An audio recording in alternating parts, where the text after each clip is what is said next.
So now let me come back. In Dr. King's life, even that extraordinary, transcendent prophetic vision doesn't seem to have realized that the materialism of which he spoke might actually gobble up the earth.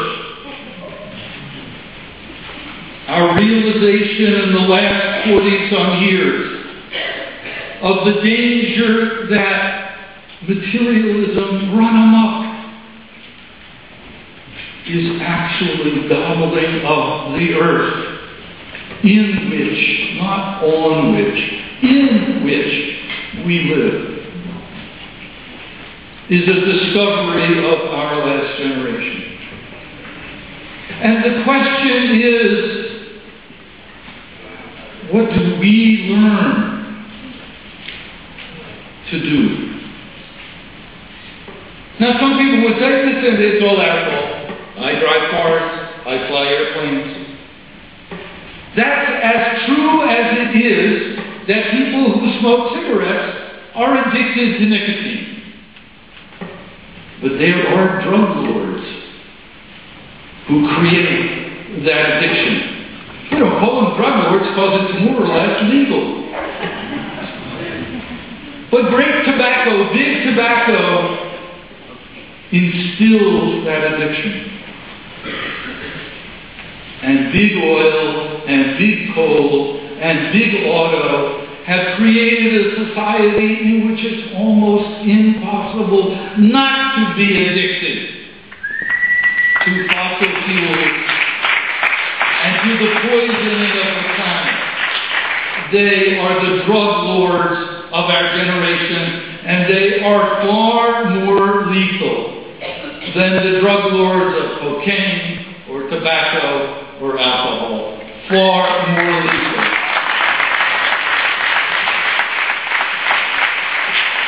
Millions are dying in Africa of drought that becomes insane violence, driven by the absence of anything to eat or drink.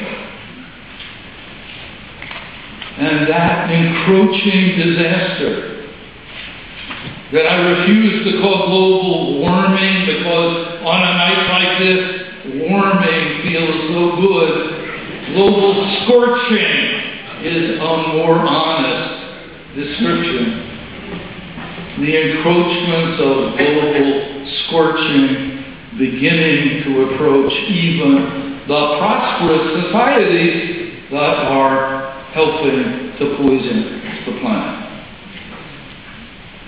So there is, in our religious tradition, and not only the Jewish one, but drawn on by Christianity, by Islam, by others, including secular movements of the last several hundred years, an archetypal story of such drug lords, drunk on their own power, addicted to their own power. The word is Pharaoh.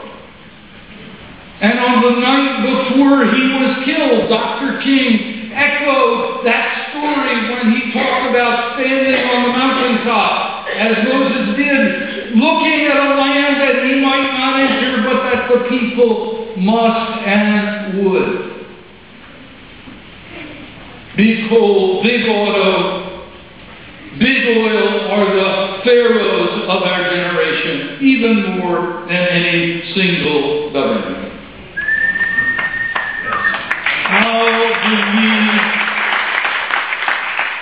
How do we face those pharaohs of our generation?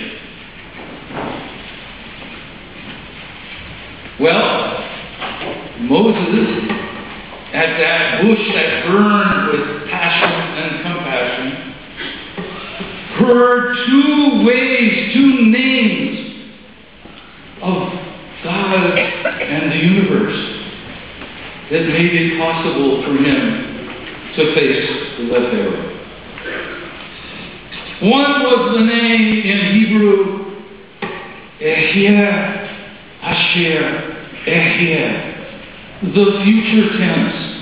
I will be who I will be. The King James translation that says, I am what I am, is what you would expect from a committee appointed by a king.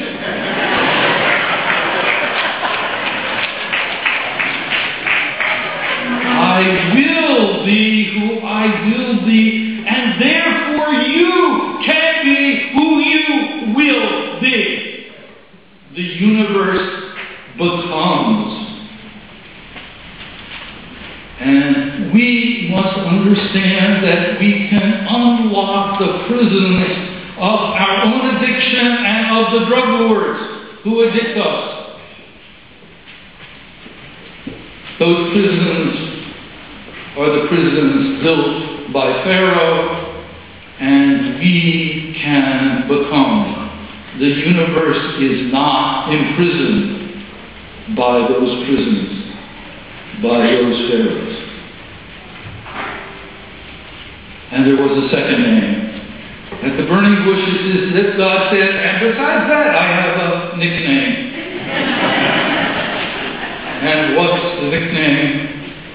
In the English letters, the Western letters of the alphabet, it's YHWH. It's not Yahweh, it's not Jehovah, because those letters had no vowels.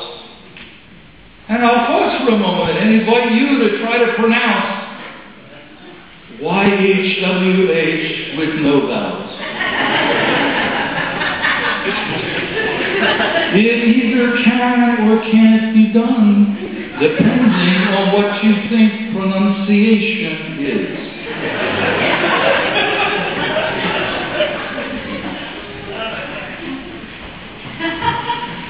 What comes to me, and to many, many people who might ask that question, is what sounds like this.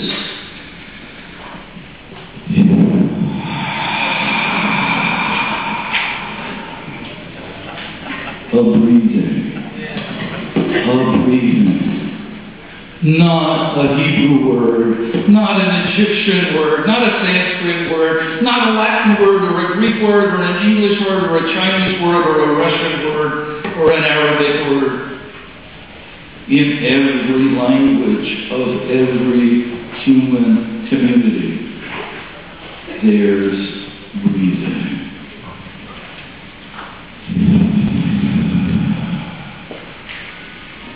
And it's not only human beings. Every life form on this planet breathes. And each form breathes not in a little bubble on its own.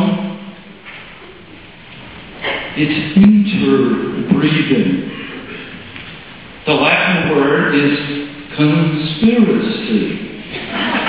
Breathing together. That's what a conspiracy is. The great conspiracy as one of the names of God.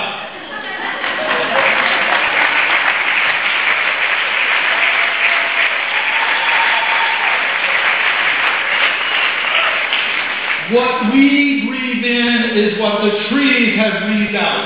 And what the trees breathe in is what we breathe out. And that breathing is exactly the interwoven breath of life that is now in danger on our planet. That balance of oxygen and CO2, which comes from what us animals breathe and what our trees, the trees of not our own, but God's trees for us. That interbreathing is what is now utterly in danger. So we need to move at every level of our beings.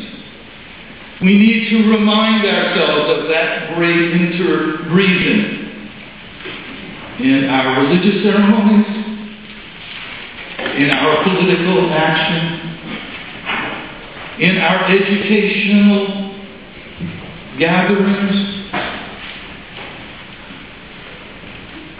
40 years ago this spring, on the first anniversary of Dr. King's death, we created here in Washington what we call the Freedom Seder. It was the first ever Jewish celebration of Passover that wasn't only Jewish, that celebrated the liberation of Black America, in process then and still in process now, the liberation of other peoples as well. 40 years later, we are in the midst of writing and organizing, more important than the writing, a Freedom Seder for the earth. 40 years later, when we know the deeper danger, 40 years later, when we have a richer sense of gathering the religious traditions and communities and spiritual folk of our planet deeper than we had 40 years ago. So I welcome us all to breathe with consciousness, awareness. Perhaps that one of the 10 instructions at Sinai that says, don't take my name in vain, means try to remember each time you breathe. You're breathing the name of God. You are breathing the breath of life. It is within you and beyond you and around you. The breath. The breath. Breathe it now. Remember to keep breathing it. Remember that we must act in our generation, the first generation of the history of the human race,